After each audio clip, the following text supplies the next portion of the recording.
Mga kaibigan, mga kababayan, maligayang pagbabalik po muli sa ating YouTube channel.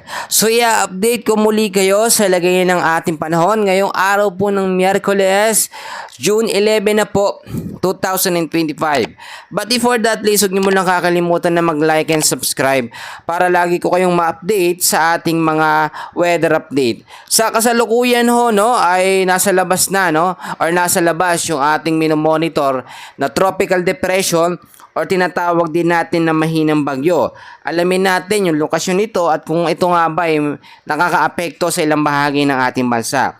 Sa ating pinaka-latest update mga kaibigan, ito pong tropical depression or mahinang bagyo ay nasa labas po at mayroon pong lokasyon na 610 kilometers dito po sa may bandang west of Iba, Zambales.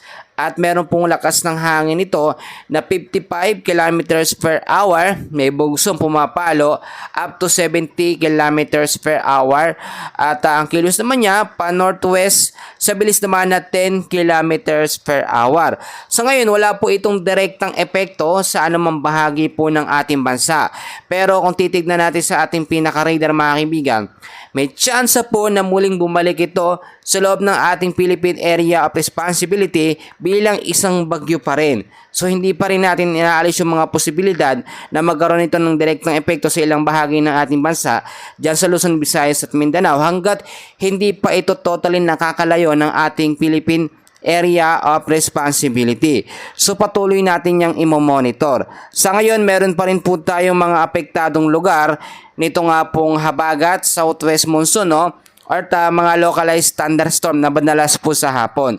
So alamin na muna natin yung ating forecast weather condition mga kababayan. Inaasahan mga kaibigan sa area po ng Cavite, Batangas, Zambales, Bataan, Occidental Mindoro, kasama na po ang Palawan dyan, ang weather condition sa mga lugar na aking binanggit, no, occasional rains or yung mahina na tuloy-tuloy ng mga pag-uulan na minsan bumubugsong hangin ng kasama dahil po yan sa southwest monsoon. So impact nito, posibleng pagbabaha sa mga landslide prone area at gayon din no, sa mababang lugar.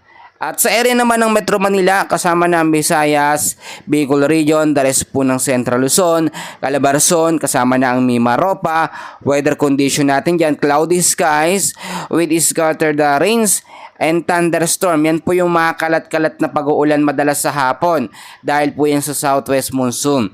Ang ilang bahagi naman ng Mindanao, kasama na ilang bahagi ng Luzon, ay patuloy pa rin po makakaranas ng maulap na kalangitan na may kasamang mahina hanggang sa posibleng malalakas sa pag-ulan sa hapon po at sa gabi dahil po yan sa southwest monsoon at mga localized thunderstorm. So ngayon, tignan naman natin no, yung dami ng mga pag-uulan na posibleng maranasan mga kaibigan ngayong araw dahil po sa southwest monsoon. Meron tayo ngayon heavy rainfall outlook dahil po sa habagat. Ngayong araw, June 11, inaasahan po na 50 to 100 millimeters na dami ng pag-ulan. Ibig sabihin yan, dami ng ulan, hindi ito yung isang bugso lamang, no? Minsan, pa isa-isa yan, no? Pahina-hina lamang yan hanggang lumakas, minsan tuloy-tuloy, minsan isang bugso na malalakas. Basta aabot po ito, estimated 50 to 100 millimeters na dami ng ulan sa area ng Zambales, Bataan, Cavite, Batangas, Occidental Mindoro at Palawan. Pagdating naman po ng Thursday afternoon, June 12, inaasahan ng 100 to 200 mm sa dami ng ulan sa Occidental Mindoro, Zambales at Bataan. Medyo madami ang ulan na ito, so yung mga lugar na yan mag-ingat sa posible pong banta ng mga pagbabaha, gayon din landslide sa mga landslide prone area. Dito naman po sa Metro Manila, kasama ang Pangasinan, Tarlac, Pampanga, Bulacan, Cavite, Batangas, Quezon, Oriental Mindoro, Palawan, Romblon, Marinduque, kasama ng Antique mga kaibigan, 50 to 100 mm din ang dami ng ulan ang posibleng maranasan. No? Sa June 12 po yan, Thursday po yan. Maging handa na lamang tayo. Pagdating naman ng Friday afternoon, June 13, 50 to 100 mm sa dami ng ulan ang mararanasan sa Pangasinan, Zambales po at sa Bataan.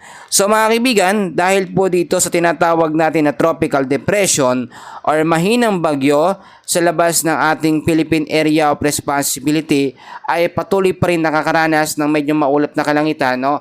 Ang extension po dito po sa may bandang Luzon, Visayas at Mindanao. So ngayon, meron pa rin tayong mga lugar na apektado nito nga pong thunderstorm, mga localized thunderstorm sa hapon at sa gabi. Pero tingnan na muna natin mga kaibigan, yung mga lugar po na apektado nito nga pong habagat. Mga kaibigan, apektado pa rin ang habagat ng area ng Zambales, Bataan, Mindoro, Palawan, Panay Island at Negros Island region. Sa pagkakataong ito, may mga lugar pa rin tayo na apektado nito nga pong mga thunderstorm sa hapon naman dito po sa Nueva Ecija.